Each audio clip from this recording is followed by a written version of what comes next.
Hello everybody, welcome back. Continuing on with our topics, in this one we will be doing probably just one result. This is kind of going to be bridging our physics, we're taking our physics discussion, kind of bridging that over into more mathematical ideas. Now, this one mainly we're going to focus on one major result, which is called the hairy ball theorem, or as I would like to call it, suck my hairy balls theorem. But again, this is an adult mathematics channel. We will be saying all that stuff. But we'll be doing physics topics, talking out loud, just different things I have written down from my derivation sessions, and providing any insight or progressing any logic that I can. So what is the hairy ball theorem? This is a formal mathematical statement originally articulated by Poincaré or something. I think it was that guy, but somewhere in the late 1800s, proven in the early 1900s. But it just states, any continuous vector field tangent to a sphere must have at least one point where the vector equals 0. So let's break down that statement. Any continuous vector field. So, right, our mass represents all of our points in space. Again, think of this in a physical context. The tip of my pen, that's a point of a tangent. Again, now if my pen was a sphere, but it's just an object, a physical object. So all of those points were tangents point around. And so a continuous meaning, right, my pen is continuous from this point to this point.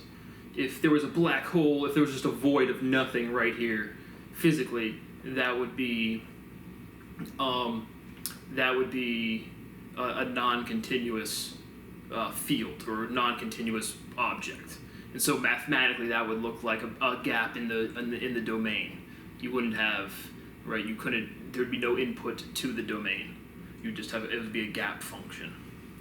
And so you have a continuous. So you have no gaps. Tangent, again, pointing orthogonal towards the center. And we've discussed how everything can be modeled at certain distances as spheres, which they've done historically always in physics, and for galaxies or any large scales at certain appropriate scales that makes total sense to do so. But they also call it, vector field tangent to a sphere, and they make it specific to a two-sphere, which is a topological constant or concept.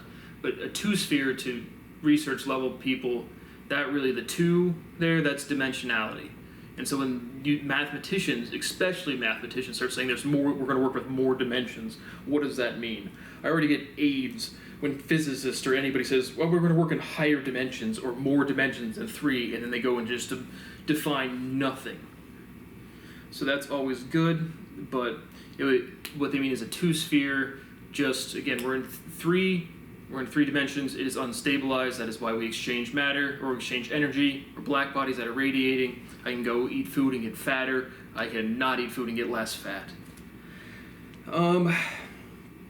But it must have one point where the vector is 0, and they call it a Cowlick theorem. And so literally, if the physical length was the value of a vector, if you had a bunch of hairs standing up on a sphere, and you try to comb them all so they were perfectly flat along the topology of the sphere, you couldn't get them all to point, or all to lay perfectly flat. One place would have to be 0.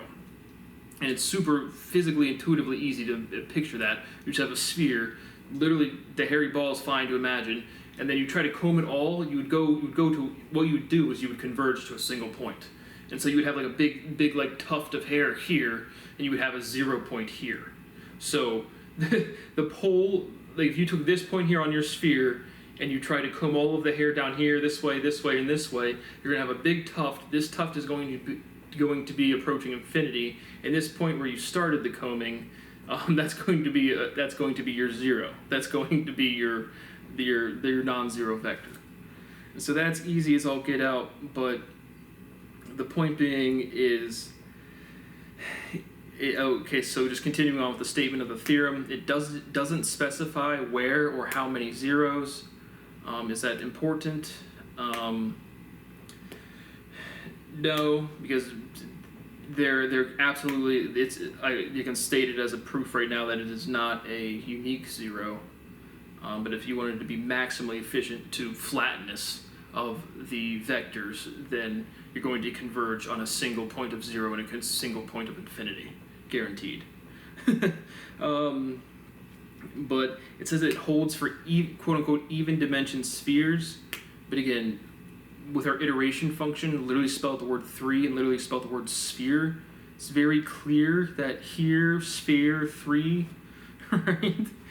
So it's very clear to see like the iteration going on right there. But meaning, defining a 2-sphere doesn't mean anything. That's like saying, I'm going to define 1 equals 2. I guess I have to call up Terrence Howard to figure out how to do that. But that makes no sense. But again, approaching the Harry-Ball theorem, so now we apply that to, again, because galactic, it just logically is very intuitive, something that I've come across, as well again with the limit of the spherical packing density, something we haven't referenced in a long time, but another mathematical theorem, again, that we covered way back in the beginning. You put spheres in a given container. There's a maximal way to arrange them, which is like the pyramid way you see at the grocery store if you're putting up a bunch of oranges. And the limits of that efficiency of how tightly you can pack those spheres is literally the direct mapping to the percentage of dark energy and dark matter that is measured in the universe right now today, and they're too stupid to see that. It's literally like 64 point something percent and change, and then 33 point something percent and change. It's literally 1-to-1, because the system, again, at appropriate scales, which is the universal scale, objects act as point spheres. In the same way that the electron's a point particle to us, our planet is a point particle to the sun. The same way it's a point particle to the center of the galaxy. The same way our galaxy is a point particle to the universe as a whole. And so that is why the Harry-Ball theorem applies. So foundationally, it's because modeling things as spheres is foundationally very correct outside of extremely local conditions, right? The universe, there's a lot of distance between here and Centauri B, or a different galaxy, right? All of that matter and all of that vast space that it created. And so, yeah, but it says not for two torus donut, and I just have y, because like if you just have a thing of a donut, which was they call it two torus or torus, literally just a donut shape. I mean, you can curve it, it'll just kind of curve almost like a double helix, just kind of curve around and go around the donut. So that makes perfect sense. The donut has a hole, so that's kind of why. I could go more into that theorem, but I'll come across it if it's relevant to the axiom I'm proving now. But I kind of want to segue into mathematics some more. We're going to introduce some new mathematical objects, to discuss the dynamic limit. We'll do a whole episode on that. We've discussed infinitesimality. I could show those up, but I've discussed it. I mean, if you want to, I've discussed it vocally. I've articulated all the logic you need. We'll revisit Gödel's, but we'll introduce the dynamic limit. We will discuss the likeness function. And I feel like I have some other ones. Oh, and another object called fractorials. But to start with, we'll make a differentiation with infinity, right? What is infinity? You tell me. Something that's not finite. Something that is not definite. Definitions are finite, right? Definite, finite. Should be very clear. Again, the iteration function should be screaming at you by now where you can't look at a word and not see these things popping out at you. Right? When someone says the word respect, don't you see how respect, that S-P-E-C in there, that speciality? It's right there looking at you. It's a broken down word with more prefix and suffix. But literally, if you're genuinely internalizing any of the intuitions that I'm saying, and then you read a sentence and you don't see all of these things just blurting out at you, you're an idiot. But fractorials. Okay, no. Laying the foundation for infinity and differentiating. Right? In mathematics, you have convergent and divergent infinities. Wrong, again, we always start with physical intuition and then go to mathematics equations or logical statements. Physically, right? Electrons are asymptotic. They cannot touch each other physically because it would take infinite energy at our scale, or for as far as we can tell, and for any sort of rigorous proofing, our scale is all we have access to. And even if it was, it would still be the same fractal structure below that. So the point is, convergence and divergence. That is something like there's an infinite amount of numbers between point A and any point A and any point B. There's an infinite amount of numbers between 1 and 2, right? You can just keep dividing by something bigger. 1 divided by 1 is 1. 1 divided by 2 is a half. And just keep getting bigger and bigger and bigger. The number gets smaller and smaller and smaller. And so that convergent infinities is representative of the set of things, again, asymptotically, physically approaching one another, but literally can't happen. Physically impossible for the electron of my pen to touch the electron of my finger. I just feel the pressure. And so convergent infinity is when two electrons are maps or pairs, so when two electrons are effectively trying to touch. In divergent infinity, there's just one divergent infinity, and that is the boundary of the universe. The definable universe, or the observable universe, is definable, and it's extendable to our planet to that planet, right? There is no center of the universe, where is here, when is now, it's all relative. You need two, wherever two or more are gathered, you're in the presence of God. No, wherever two or more are gathered, you have the ability to verify measurement. And so without a reference frame, without something to base something else on, you can't say anything definitive. And so the only way to have something definite is to have something relative. And that's what language is. That's why it emerged. And it emerged from, again, the inefficiency of movement, the ability to articulate and formalize sound. But there are convergent infinity is a set that is smaller. It is infinitely smaller than the one set of divergent infinity. But infinity maps to innumerability. It is innumerable as you cannot count it. It is uncountable.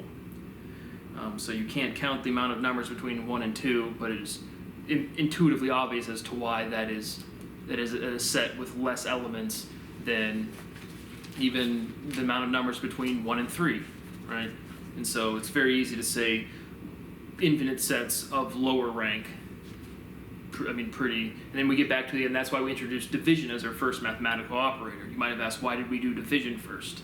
And then it's really kind of getting down to, can we put a general statement or general statements? Why does PEMDAS exist? Why is there order of operations? Off the rip, we're going to cover Taylor expansions. Fucking Taylor expansions are still coming up in my vocab. Kill myself. And that's a joke. I'm making a joke. It's like I talk very, very animately. But point being is maybe it's just the forcing function, the largest term of something that's given relevant. You can kind of just ignore the other thing. In the same way, it's like, you have a recipe to how to make a meal, but if you put a little extra dab of salt or something else, a little less or a little more salt, it's not going to really change anything. Whereas opposed to if you miss the butter or miss the eggs, it's going to let the whole structure collapse. But that is the difference between divergent and convergent infinity. Convergent infinity represents electrons trying to touch, running two things, trying to approach something, but it is still bounded. Divergent infinity means something that is unbounded and uncountable. So just like you can just consider some basic geometric shapes and just kind of relate them to the idea or consider them within relation to infinity, right? How about parallel lines, right? Do they converge or diverge, right? They don't do either, right? So parallel lines is a good example of neither. They don't get closer to each other and they're never going to converge to each other. So parallel lines are neither convergent or divergent. Any sort of closed shape doesn't really apply, right? Well, what's converging? If you have a closed shape, the boundary already converged. I mean, if you just have, there's line segments and vertices, right? They've already converged, or you're already representing something that's converged. A point, again, not applicable either. A point is convergent because you have a point. You came to something together. But again, obviously the ideas of convergence and divergence are different. But it's just applying those to geometric, just something that intuitive exercise that I engaged in. Physically, okay, so I think we discussed the Harry-Ball theorem, but I just have asymmetric, that is chiral energy distribution causes this result. Meaning, in the same way in our very first episode or second, we drew our triangle, our simplest closed discrete shape.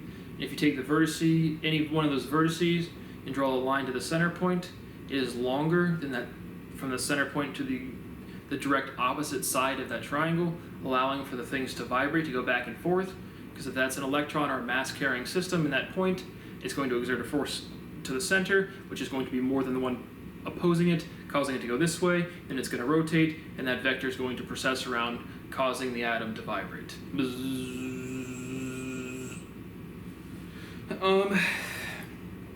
And so, but chirality is why that exists and why that occurs. How does this result to matter, or how does this result relate to the fact that matter cannot be created or destroyed? And because R3 is open, we exchange, all black bodies have radiation. Any measurement or interaction, which everything is connected, would guarantee you have some non-zero temperature. But it can't be created or destroyed now. Again, I've already said it a million times, but R0, the stabilization of nothing, or the creation from R0 to R1, when the creation, the Big Bang, whatever the fuck you want to call it, that did happen, but then it stabilized. The universe stabilized physical properties. And now we're at a point where the physical properties, the electron, neutron, and proton, are all stable in our universal conditions. It takes however many 3 million times the light of the universe to get one electron to degrade or something. And so, but those are stabilization events, and they've already occurred. And we have evidence of those things. And that's what we're going to get in, the evidence of those things with the dynamic limit and the empirical counterparts. And so, it's another demonstration of the dichotomy of two. Particle physics, pursuing particles with half-lives of petaseconds. Again, that's more to the stability. You have your Large Hadron Collider creating all these great new particles, and then they last and they stabilize for petaseconds. 10 to the negative 12 seconds or some shit like that. What use is that shit? Right? And so, oh my goodness. But again, linguistically, we're trying to stay away from the language aspects right now. But energy, right? Energy is going to map to synergy very clearly. Right? We have a lot of synergy together, right? We're vibing together. We got a good rhythm. Let's keep the momentum going. Don't you see how that's all the shit we say in fundamental ontology, and it's just like what you say with your work buds or whatever you're doing in everyday conversation? But we'll get into kind of segueing the mathematics from the Harry-Ball theorem. Again, really kind of laying down the difference between convergent and divergent infinity. But I'm probably going to end this one here. We'll just leave it at that for the Harry-Ball theorem. But now we're going to do is overview and discuss the foundations and just assess the structure of number fields, like real numbers, natural numbers, complex numbers, transcendental numbers. I'll look at a chart and kind of show you where the logic breaks down there. But again, we've proven a profoundly more empirical result. There are no numbers. I mean, like the steps of logic we've gone up for what known physics and mathematics is trying to research, and what has literally been done on your desk for almost a decade is insanely far discrepant, insanely far apart. I mean, I've literally swallowed up your guys' global research with my proofing. But so the physical, what is the physical motivation for a fractorial?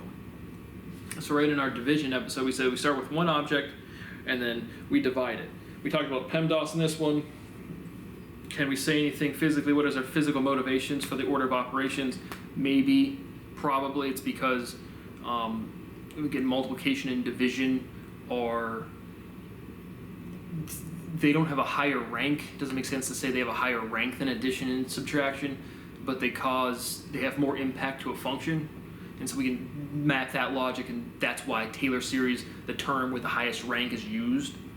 And so it just might be inconsequential. But the motivation for a fractorial, and you might be saying, wow, are you saying fractorial like factorial with an R? The answer is yes, that's exactly what I'm saying. And so we're introducing a new mathematical object called a fractorial. And so a factorial, right, you take the number 4 factorial, 4 exclamation mark, 4 times 3 times 2 times 1. Why do we do that?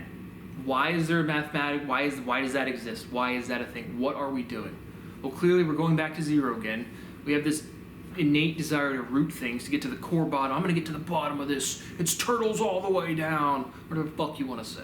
I don't know why I'm swearing this much this episode, but I am. It's past dark.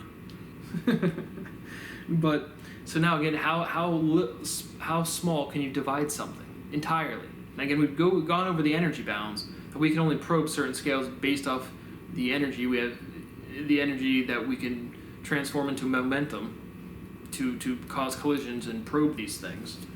So how far can you divide something? How far can you divide something? Well, again, theoretically, there's always a measurement limit, so you can't get there. But again, you can just say it extends by a fractal, and it does, because it is a factorial and it is fractal. But so what is a fractorial? Well, it's just a representation of a factorial with a physical object. You're trying to get to as little divisions, as many divided as small as you can. A factorial, you're trying to multiply to go back to 1. The question is, like, why do you do that? Again, some sort of rooting. Long division is emergent, or is like evidence of the iteration function.